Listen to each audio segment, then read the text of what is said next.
Let It Snow, played by Phil Harris and his orchestra. Now, ladies and gentlemen... Hey, Jackson, come on. How about paying me that dough you owe me on the Rose Bowl game? Bill, I told you I didn't see the game. But, Jack, you said you went to the Rose Bowl. How come you didn't see the game? Well... I'll tell you, Don. He wouldn't be interested. Yes, I would. What happened, Mary? Oh. Well, Jack had tickets for the game, and he told Phil and me to meet him in front of Tunnel 16 at 1:30. 1:30. What is that?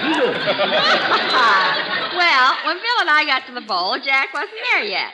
So we waited and waited. You should have seen the crowd down The there. 32nd Rose Bowl was played in Pasadena, California, in front of 93,000 people on New Year's Day, 1946. The Alabama Crimson Tide defeated the USC Trojans, 34-14. Bing Crosby and Ingrid Bergman, fresh off starring in The Bells of St. Mary's, were the special guests of the game. Jack started 1946 as usual by squelching on a bet. Mary, look. Here comes Jackson and Gladys now. Gee, Gladys, I never saw you look so nice. You're sure pretty when you get all dolled up. Thanks, Speedy. I mean it. Boy, am I lucky I met you. Ain't it the truth?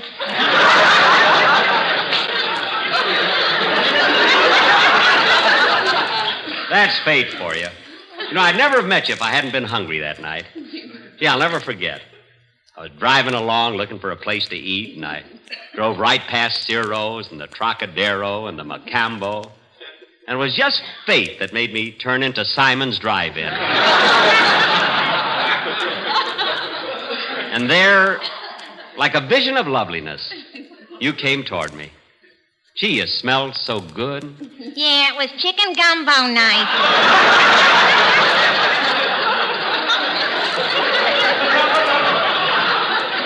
Uh-huh. 25 cents a bowl. A meal in itself. Oh, look, Gladys, there's Mary and Phil. Well, here we are, kids. Gladys, you know Mary, don't you? Sure. Hello, Mary. Hello, Gladys. Gee, that's a pretty fur. Did you trap it yourself? I should say not. Speedy ran over it on the way out here. Gladys. Hit it again, Jackson. It's still wiggling.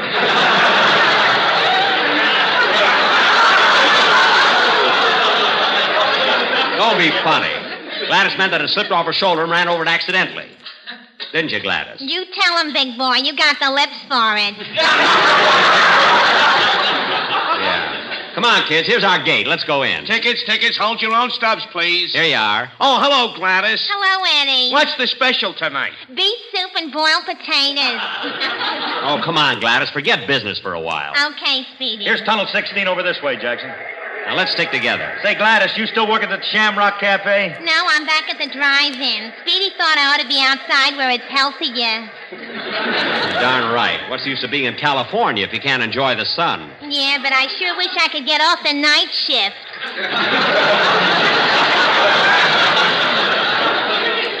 You will, honey. Just save your tips. That's all. I do, but every time I get a little ahead, you want to go to a movie or something. Well, it won't always be that way. Hey, look who's here. Hiya, Gladys. Happy New Year. Same to you, Lefty. Lefty? You know everybody, don't you? That's Lefty Flanagan. What a sport. He always orders a la carte. Don't talk to him. But Lefty's a big tipper. Oh. Hiya, Lefty. Now, let's see. Where do we... Hey, look, there's a hot dog stand. Let's make with a mustard. Yeah, want a hot dog, Gladys? I'm not hungry right now. You can get me one when we're inside. Better get one now, Gladys. You know Speedy. That's Speedy. This episode marked the first Lucky Strike program appearance of a hot dog vendor who would eventually be called Mr. Kitzel. Yes, sir. Pickle in the middle and the mustard on top, just the way you like him, and they're all red hot. Whoop, it's coming up.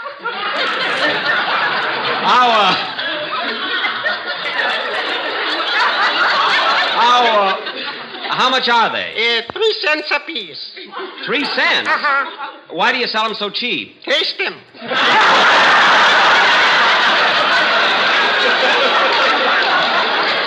Oh, say, do they look... They do look like pretty tough weenies. Tough. What suitcase handles they would make. Well, they still look good to me. Give me 4. what kind of mustard do you want on them? What kind? Well, I got strong, mild, and Christmas night. Oh, mild, I guess. Okay, here you are. 4 hot dogs covered with mild mustard. Thanks. Gee, they're kind of messy. Haven't you got some rolls to put them in? With rolls, it's 5 cents. With pickles, it's 10 cents. With relish, it's 15 cents. And with bicarbonate of soda, you couldn't afford it. Well, just give me the roll. Here you are. Here you are. Thank you. Pickle in the middle and the mustard on top, just the way you like them in the roll.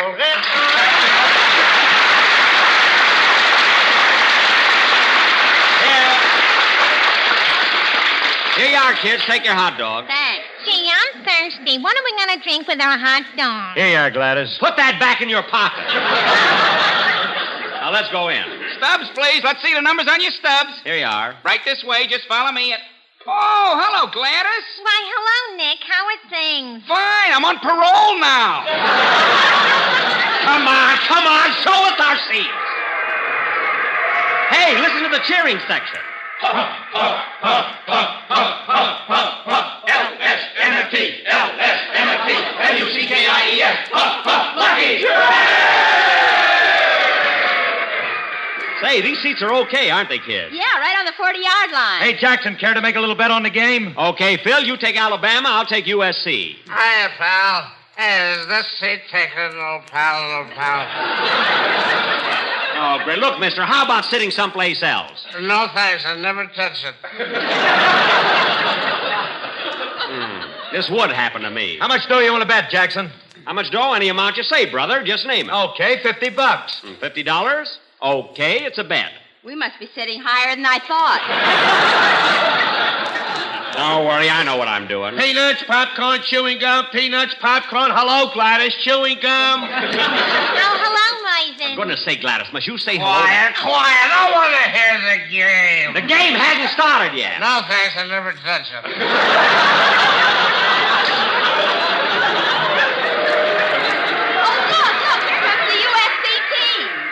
Gee, they're a husky bunch of fellas. Yeah, listen to that crowd. Here they come running right past us.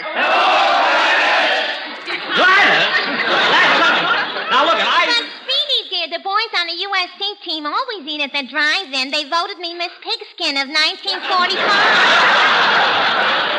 I don't care what they voted you. Gosh, what a crowd. Yeah, I'll bet there's 90,000 people here. Oh, that's terrible.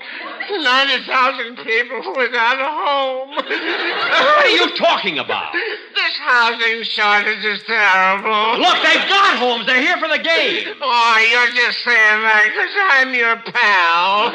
You're not my pal. I never saw you before in my life. No, thanks. I never touched it. I don't know why I always have to... Hey, Jackson, look, here comes the Alabama team. Hey, those Alabama fellas look pretty good, don't they, Gladys? They sure do. Gladys, you all? That's the last straw. I'm leaving. I'm not even going to stay and see the game. And let me tell you something else, Gladys. You and I are through. Our engagement is broken. Goodbye. But, Speedy, if you're breaking our engagement, what about the ring? I'm not giving it back to you. Goodbye.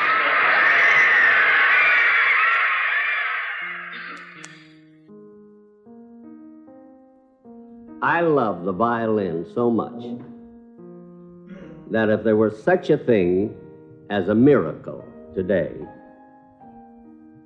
and God came to me and said, Jack, you know, he knows practically everybody.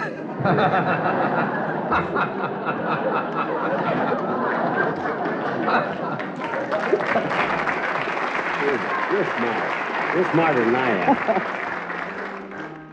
If he said, Jack, starting tomorrow, I will make you one of the world's great violinists, but no more will you ever be able to tell a joke, I really believe that I would accept it. That's a tough thing to say, isn't it? When you've been getting laughs all your life. That's how much you would really like. That's how much I actually love the violin.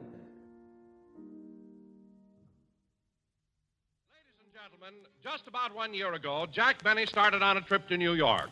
He rushed down to the Union Station to find out about the chief or the super chief. But the only information he could get was... Train leaving on track 5 for Anaheim, Azusa, and Cucamonga. Last summer, Jack went to Germany to entertain our boys in the armed forces. As he waited for connections between Berlin and Nuremberg, he heard a voice say... Dass diese Leute Tag 5 erruhten Totenstunden verboten für Anaheim, Azusa und Cucamonga.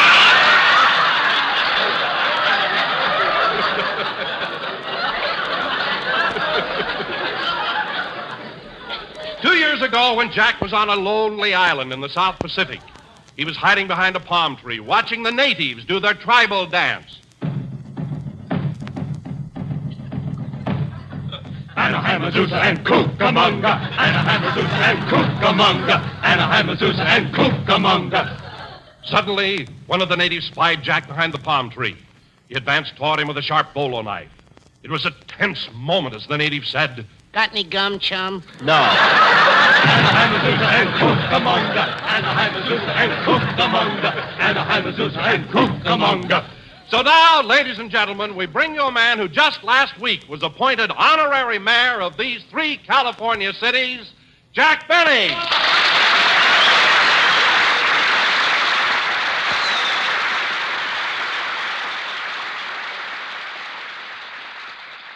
Thank you, Don, and thank you. Isaac Stern once said to me, he says, you know, Jack, when you walk out in front of a symphony orchestra in white tie and tails and your violin, you actually look like one of the world's great violinists. It's a damn shame you have to play. This is Fred Allen in New York. I know you've all been waiting for the winners of the I Can't Stand Jack Benny contest, so here they are. The first prize, wake up, Mr. Benny, this isn't a dream now. The first prize, $2,500 in victory bonds, goes to Mr. Carroll P. Craig, Sr., 735 Radcliffe Avenue, Pacific Palisades, California. The second prize, $1,500 in victory bonds, goes to Mr. Charles S. Doherty, Hotel Bolton Square, Cleveland 6, Ohio. The third prize, a $1,000 victory bond, goes to Miss Joyce O'Hara, 1014 Dragoon Avenue, Detroit 9, Michigan. The additional 50 winners of the $100 bonds will be notified by telegram, and the bonds sent registered mail. P.S. If Mr. Benny should deliver any of these telegrams personally, please tip him generously, ladies and gentlemen. He's been through a terrible ordeal, I am happy to say. Good night, folks. On the January 27th, 1946 broadcast, Fred Allen revealed the names of the I Can't Stand Jack Benny contest winners on the air. The following week, American violinist Isaac Stern was the guest star of the Lucky Strike program.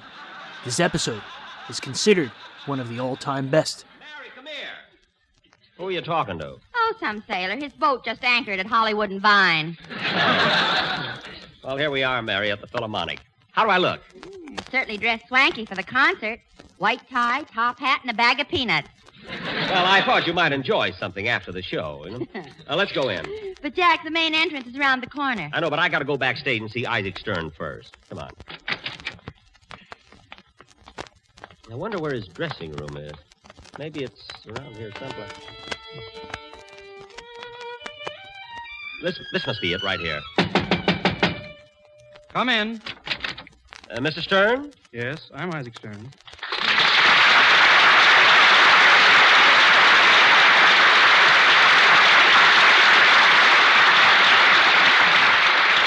Mr. Stern, this is Miss Livingston. How do you do? How do you do? And I'm Jack Benny. Jack Benny? Yes. You see, when I heard you were giving a concert in Los Angeles, I sent you money for 2 tickets, knowing that you'd get me the best seats available. Oh, yes, Mr. Benny. I have the tickets right here. Here you are. Thanks. Wait a minute. These tickets are $1.10. I distinctly remember sending you... I did my best, Mr. Benny, but the house was sold out, and they didn't have any more seats available at the price you requested. Oh. So I added 30 cents of my own money and bought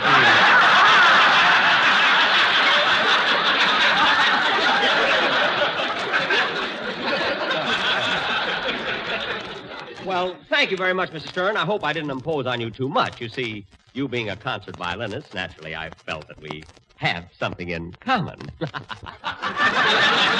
Yes, sir. We have something in common? Yes, Jack's violin has 4 strings, too. Mary. Mary, please. Jack, give Mr. Stern the 30-cent Yom and let's go. Oh, yes. Just a minute. There you are. 10, 20, 25, 26, 27, 28, 29, 30.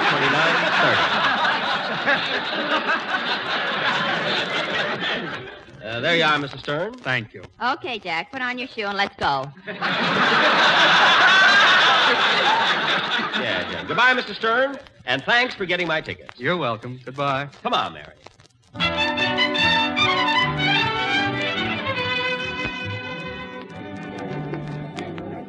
Tickets, please. Hold your own tickets. There you are. Thank you. Stairway to your left, please. Come on, Mary.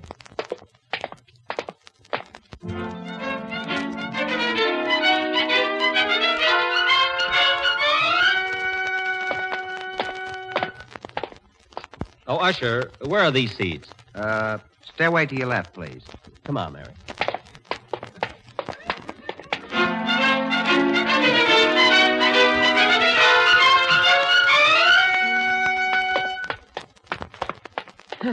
Oh, Usher, where are these seats? Let me see. Row A, seats 3 and 5. You see that last aisle over there? Oh, yes, good. Well, take the stairway right next to it. Oh, my goodness.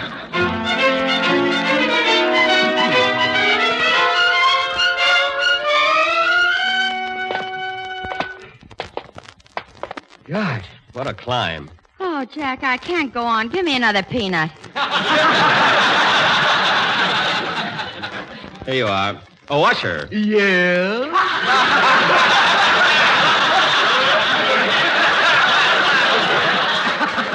Are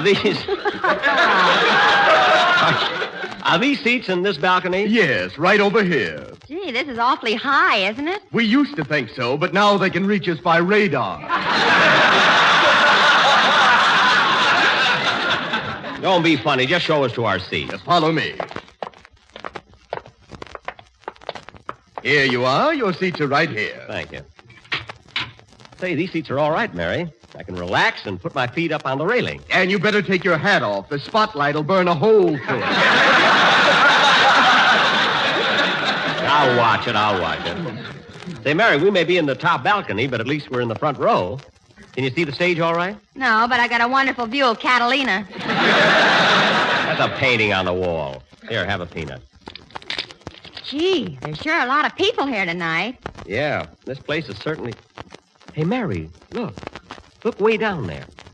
Isn't that Mr. and Mrs. Ronald Coleman? Where? Way down there below us, to the left of that cloud.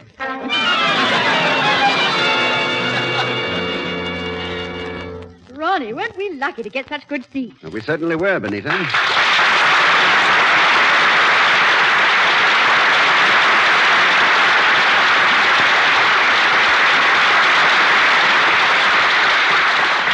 Well, I do hope Mr. Stern plays the Mendelssohn Concerto. Well, now, let's see. He's going to play a sonata by César Franck. Then, oh, yes, here it is, the Mendelssohn Concerto. And he follows with La Campanella by Paganini. Which one of those numbers do you like the best? Oh, it doesn't make any difference to me. I just came here to get away from Chicory Chick Chilla Chilla. That I know he won't play. No, Jack, that isn't Mr. and Mrs. Coleman. I'm sure it is. Oh, Ronnie, Benita, yoo-hoo. Jack, everybody's looking up at us with their binoculars. Let them look. They're jealous because we know the Colemans. Oh, Ronnie, yoo-hoo. Ronnie, isn't that Jack Benny up there trying to get our attention? Yes, it's embarrassing, but don't look up. Well, maybe we should at least wave to him. After all, he is our next-door neighbor. Benita, that is a situation which the housing shortage prevents me from doing anything about.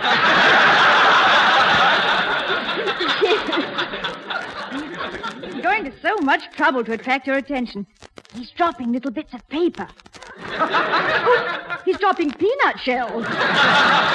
If he spits, there's going to be trouble.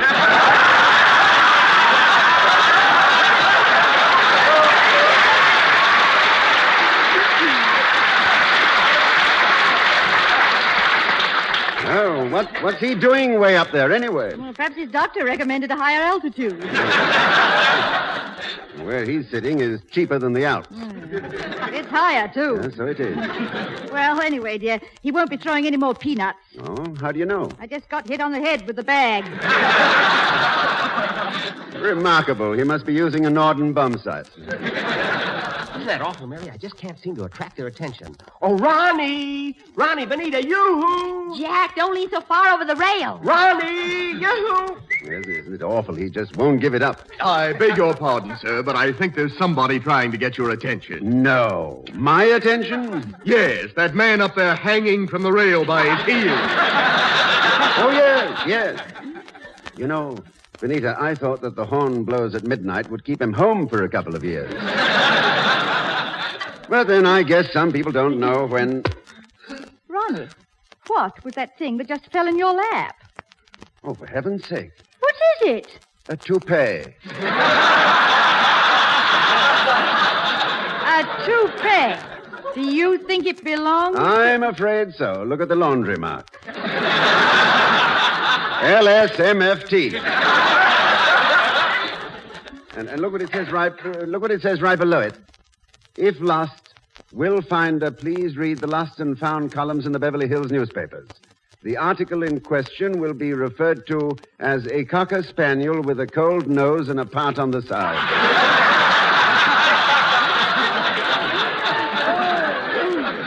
Oh, look, Ronnie. They're starting to dim the lights. Oh, darn it, I almost had their attention. Oh, look, honey, they're starting to dim the lights. Don't get fresh, mister. I happen to be here with an escort. Mary, it's me. It slipped off.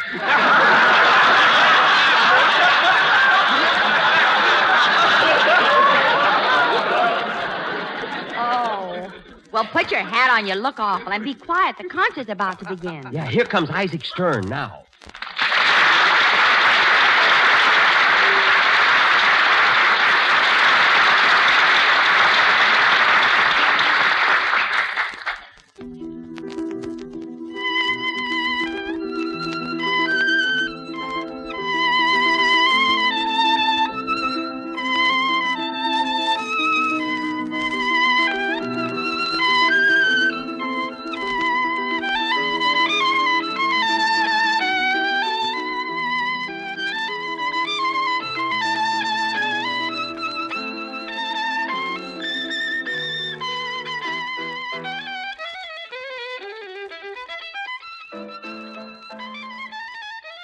Benny was allowed $10,000 per episode for guest stars to appear on the show. The Colemans were already booked at a fee of $6,000.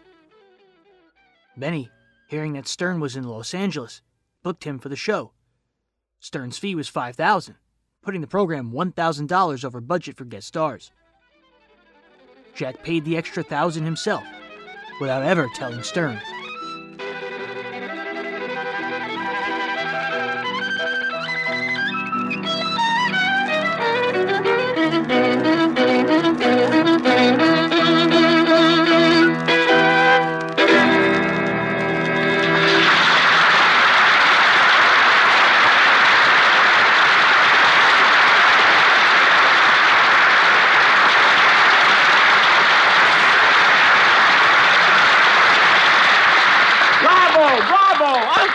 Encore, bravo! Yeah. Love and bloom! For heaven's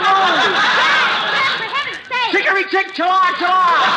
Chicory chick! Where's up there, quiet?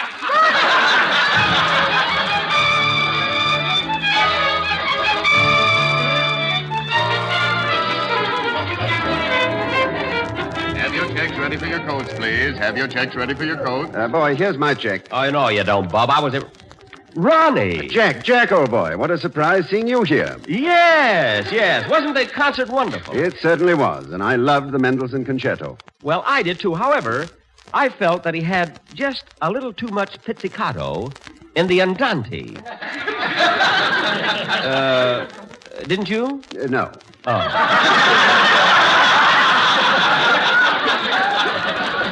Well, it sounded that way by the time it got up to me.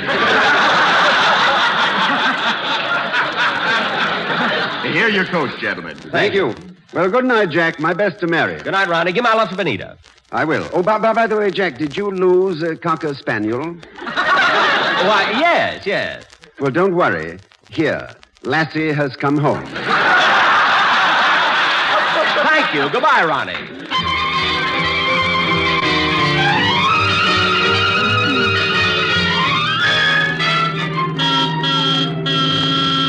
You know, Benita, I think that's one of the finest concerts I ever heard. It's absolutely wonderful. Give me a cigarette, will you? Of course, I have some right here in my overcoat. Oh, I had some when I say, this isn't my coat. There must have been a mix-up at the cloakroom. Are you sure? Yes, I'm positive I had. Certainly. Look at the label. Why, this is Jack Benny's coat. Jack Benny's? Yes. Oh, well, tomorrow then we'll have to... Well, Ronnie, what are you looking at? Huh? Oh, it's this address book I found in Benny's coat pocket. Address book? Yes. You know, he's always boasting about his influential friends. Well, listen to this first name. Gladys Zbyszko, Gladstone 0338. Gladys Zbyszko. Here's a note he's written alongside her name. It says, "Do not kiss too hard, has pivot tooth."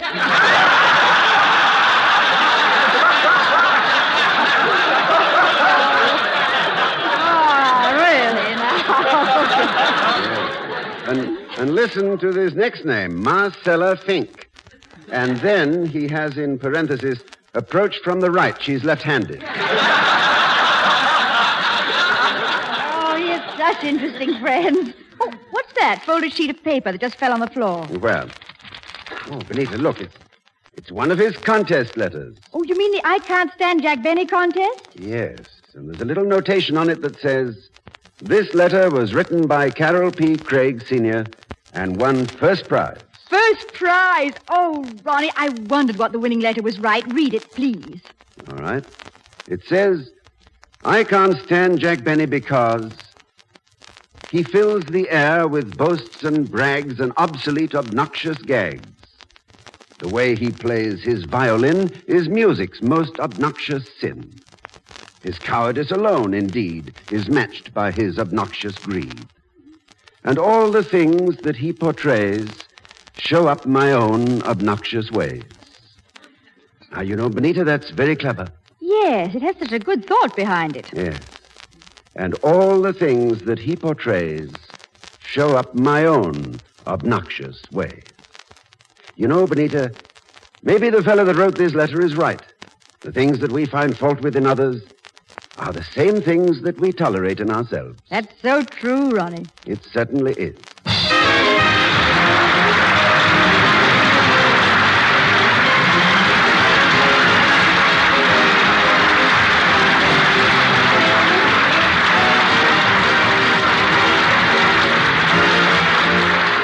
Isaac Stern was accompanied by Alexander Zokin. Jack will be back in just a moment, but first, here is my good friend, L.A. Speed Riggs. That